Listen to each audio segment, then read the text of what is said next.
আসসালামু আলাইকুম রহমতুল্লাহ। আজকে আবারও চলে আসলাম আমাদের মুক্তার ভাইয়ের সাইটে। তো আজকে একটা টপিকস নিয়ে আলাপ করব।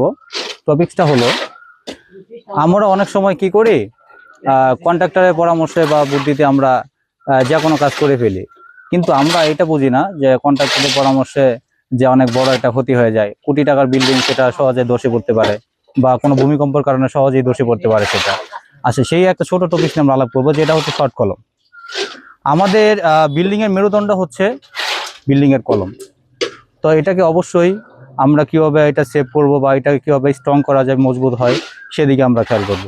তবে এখানে আমরা যে বিষয়টা আমরা ফেস করেছি সেটা হইলো, এখানে শর্ট কলমের হাইটটা আমাদের 15 ফিট হয়ে যাচ্ছে প্রায়।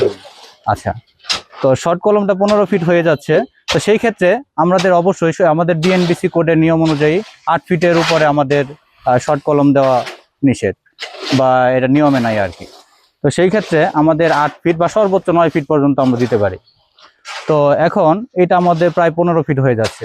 সেই ক্ষেত্রে আমাদের মাঝখানে একটা গ্রেড বিম দিতে হবে, মেজর বা মাস্ট বি অবশ্যই আমাদের দিতে হবে গ্রেড বিমটা।